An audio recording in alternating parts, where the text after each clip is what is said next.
इरादा कि रूपवा के जाल में धरा गई दादा।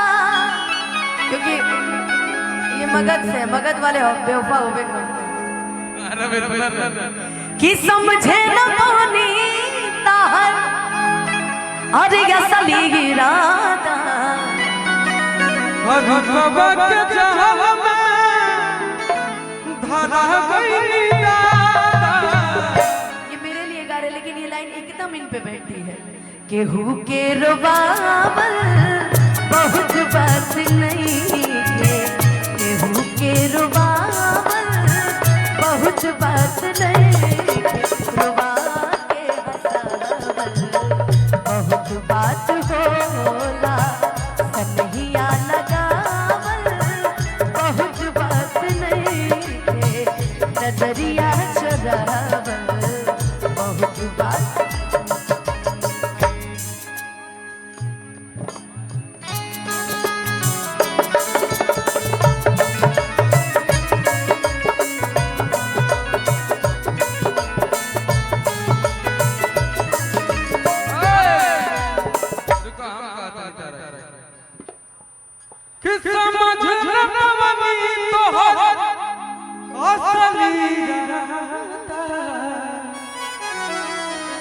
कि रूपवा के जाल में धरा गई दादा।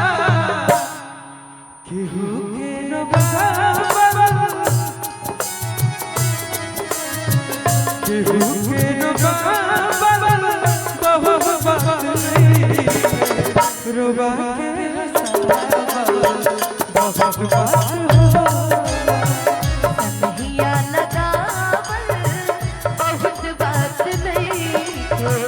नजरिया चुरावल बहुत बात होला। दिले दे दो।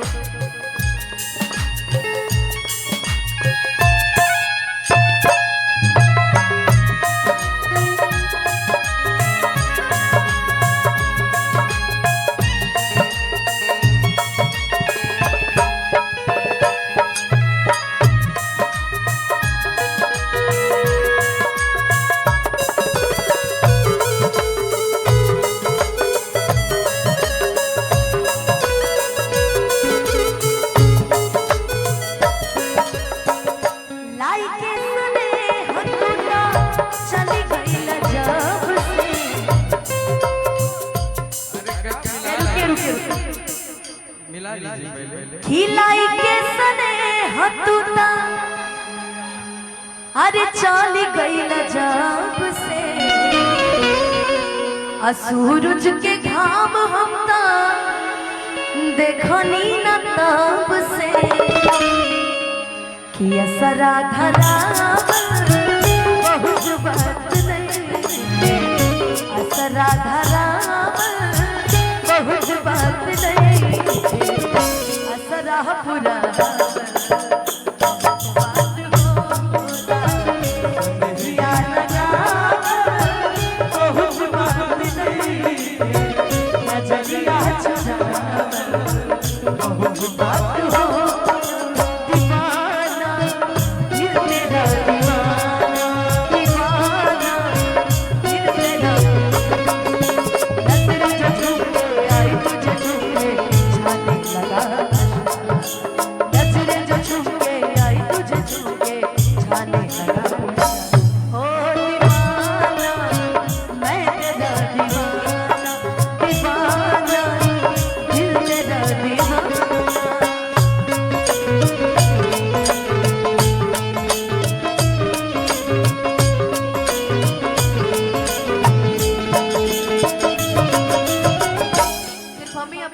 बात कहेंगे, ये कुछ नहीं बोलेंगे अपने दिल की बात।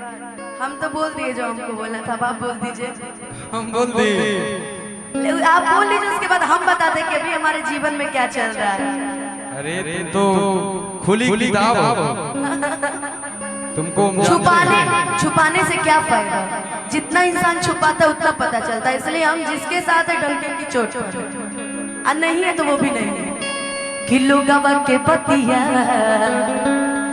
कही दिहल तू सही कि देबा तू धोखा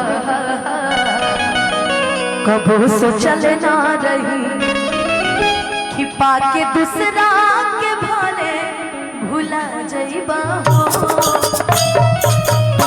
कि पाके दूसरा के भाले भुला जइबा हो आँख से आँख रमना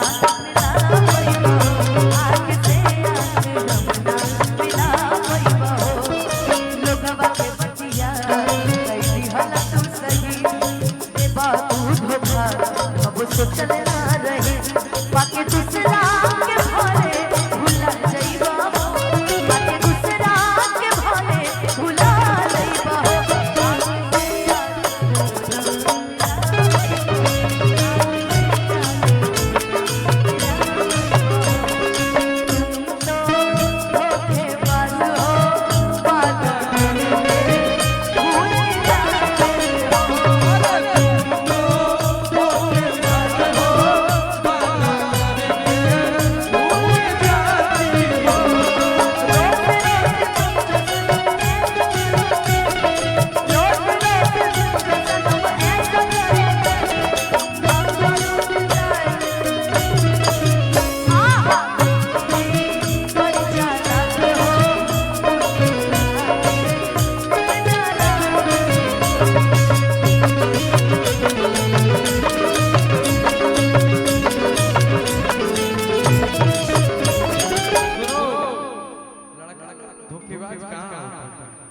का हो धोखेबाज होता लड़का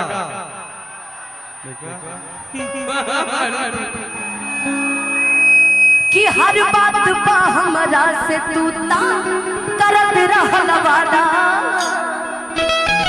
आ सच कहला कम हमसे झूठ बोलल ज्यादा कि हर बात पा कहते ना हर सच चीज ना कड़वी होती तो इनको कड़वी लग रही है कि हर बात पा हमरा से तू ता करत रहल वादा आ सच कहला कम हमसे झूठ बोलल जाता तो सुनो बोल बोल तो बोलिए दे आज कि चोट मरल बाड़ा तू कब खा जाइबा हो चोट मरल बाड़ा तू कब खा जाइबा हो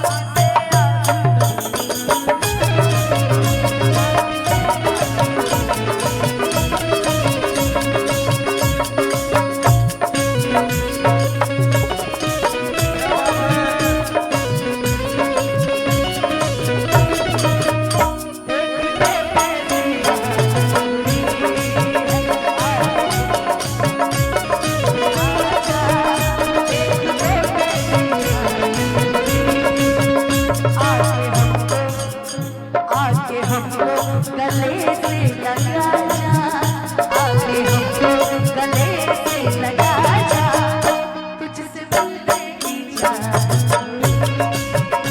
आजा आजा पिया तो आजा देख तो कैसी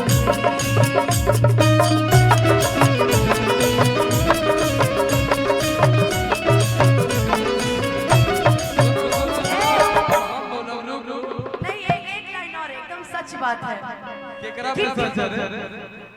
समझ लीजिए कि टिक बना कहीं तू जदी हाल रही ऐसा हर के हूँ मिली ना अनुपमा के जैसा कि टिक बना कहीं तू जदी हाल रही ऐसा हर के हूँ मिली ना अनुपमा के जैसा ये अपना दिल के दिल से हाथ दिया हमरा पर एको बात सेट नहीं इनके पर